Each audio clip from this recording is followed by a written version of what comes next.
తీవ్రమైన అన్యాయం జరుగుతూ ఉంది మాకు. ఎందుకంటే 32 లక్షల మంది ఉన్న ఈ ప్రాంతంలో 20 లక్షల మందికి ఓటర్లకి స్లిప్పులు పంచడానికి రీజన్ ఏంటి?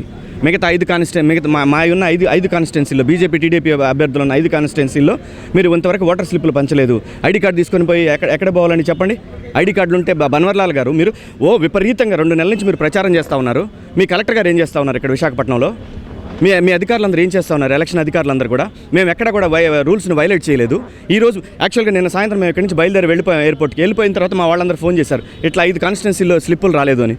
10 లక్షల మందికి ఓటర్లు 10 లక్షల మంది అండి చెప్తున్నాం.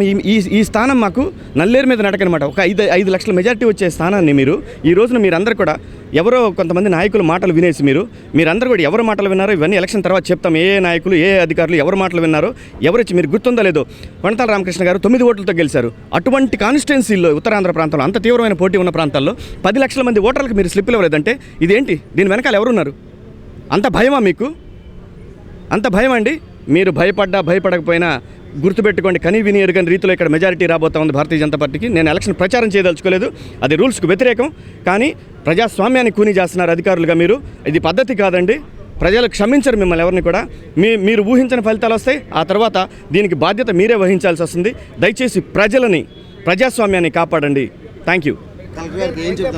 కలెక్టర్ గారికి ఇదే చెప్తున్నాం. కడప జిల్లా మేము కూడా ఉండకూడదు ఇక్కడ, నాన్ లోకల్ మేము కూడా.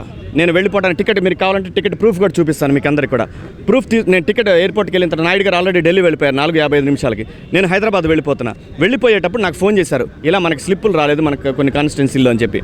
సో నేను వెనక్కి వచ్చాను. నేను కూడా ఉండకూడదు కానీ వెళ్ళిపోతాను. నేను ఇప్పుడు ఈ విషయం కలెక్టర్ గారికి చెప్పి వెళ్ళిపోదామని చెప్పి ఆగాను. కలెక్టర్ గారికి చెప్తున్నాను, 4 పాయింట్స్లో కానివ్వండి, వాల్టేర్ క్లబ్లో కానివ్వండి, మిగతా మేజర్ హోటల్స్లో 300 మంది దిగారు ఇక్కడ. వాళ్ళ ప్రూఫ్లు అడ్రస్లు ఇవ్వాల్సిన బాధ్యత. ఎందుకంటే హోటల్స్ వాళ్ళు మాకు ఎవరు తెలుసు, మీరు పోయి తెలుసుకుంటే ఈజీగా దొరికిపోద్ది. అంత భయం ఏంటండి? ప్రజాస్వామ్యం మీద నమ్మకం ఉంది, ప్రజలంతా మీ వెంట ఉన్నారనుకున్నప్పుడు అక్కడక్కడి నుంచి జనాన్ని తెచ్చుకోవాల్సిన అవసరం ఏంటండి? మేము వెళ్ళిపోతున్నాం, ధైర్యంగా మీరు కూడా వెళ్ళిపోండి. ప్రజలకు వదిలేద్దాం.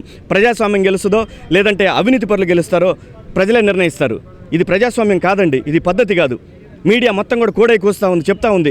ఈరోజు విశాఖపట్నంలో ప్రజలందరికీ కూడా అన్యాయం జరుగుతూ ఉంది. 10 లక్షల ప్రశాంతమైన విశాఖపట్నం ఇది. ఇక్కడ అన్యాయం జరుగుతుంది. 10 లక్షల మందికి ఓటర్ స్లిప్పులు రాలేదంటే మీరందరూ ఇక్కడ ఉండి కూడా అనవసరం, వేస్ట్. మీరందరూ కూడా అధికారులుగా మీరందరూ కూడా ఫెయిల్ అయ్యారు.